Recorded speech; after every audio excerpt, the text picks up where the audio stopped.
Hi guys, today is the 10th of October 2020 and today is World Mental Health Day.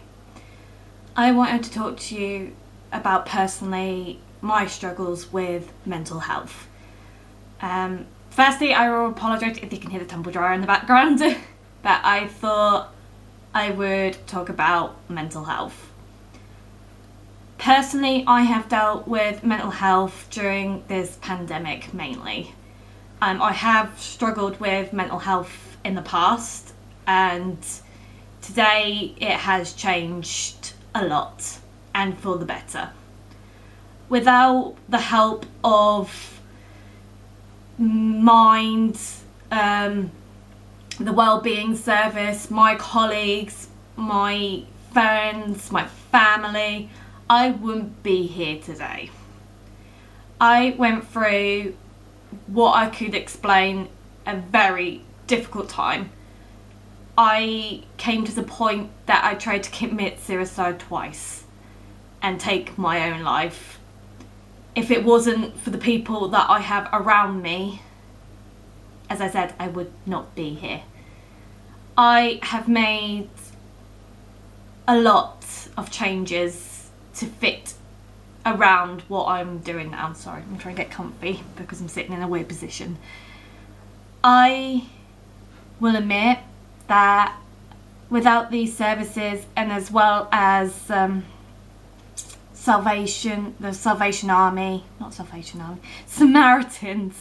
word I was looking for. Without Samaritans, they have done so much for me as well.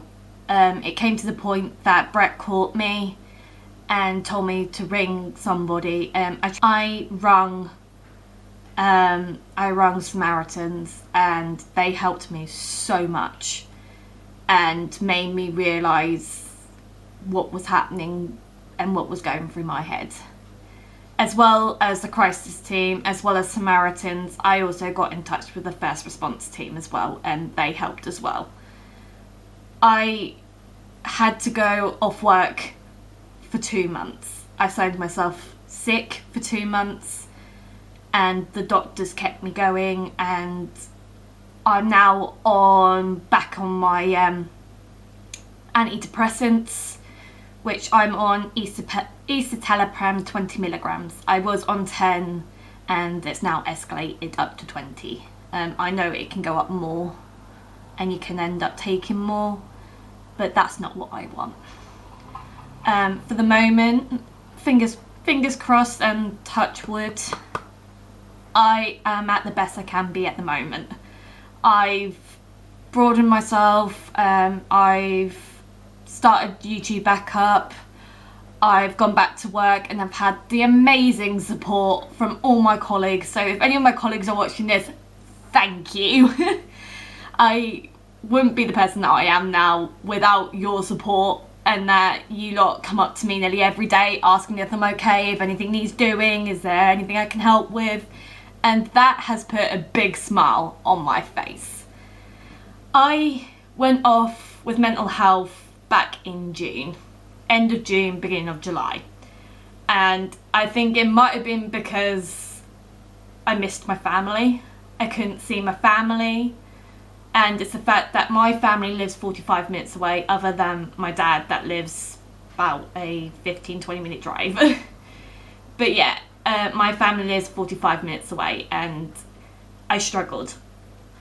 I really did struggle. I know that I had, God forbid we have technology, I used to ring them, well I still do, I do ring them, I do text them, we do Zoom calls. It's not like I'm not seeing them completely, but it's the physical seeing them standing there. And I think that's what hurt me the most, is that I couldn't actually go up to people and hug them, because obviously we're not meant to touch anyone because of coronavirus. And I think that's what really did physically hurt me the most, and I couldn't grasp the fact that I couldn't do that.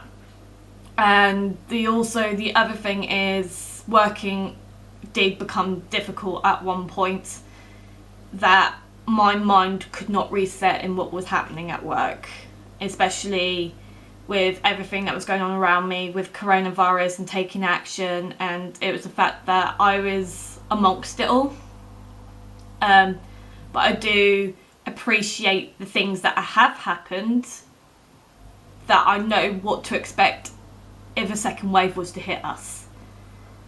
And I know that I'm more prepared for it this time round, not that I'm not in amongst it all, and that, yeah, as I said, I'm more prepared for it because I've got my colleagues that will help me prepare for it maybe a bit better than it was the first time. I know it was a lot of hit and miss the first time. We didn't know what was really going on, and we just had to take drastic action. And it's the fact of when something hits you and you hit the floor, it's the fact of picking yourself up and dusting yourself off and keep moving forward. And for me, that hit hard, and I couldn't pick myself up anymore. And yeah, during those 2 months I was off, I had support from everyone asking if I was okay when I was off, when I was due back, anything they can do for me. And yeah, without anyone's support, yeah, I don't know where I'd be. I don't know where I would be.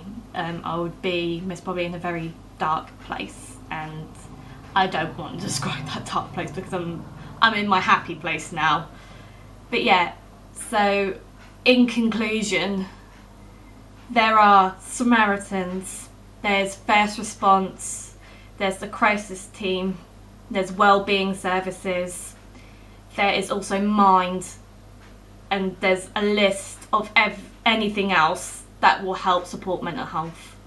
I will link everything that I have said in this video down below, and anything to do with mental health. I am always, and I will say it from my point of view, if any of my friends, family, colleagues, if you are struggling and you need someone to talk to, I'm happy for myself to reach out to you. I know that some people might say I need to think about myself first, and yes, I know I do need to think about myself first, and I always do put others out before myself. But I'm saying this from me to anyone that's watching. If you are struggling with mental health, please use the websites down below, or talk to a friend, a family member, or someone who you can actually confide in. But for now, I am going to say today is the 10th of October, and today is Mental Health Awareness Day.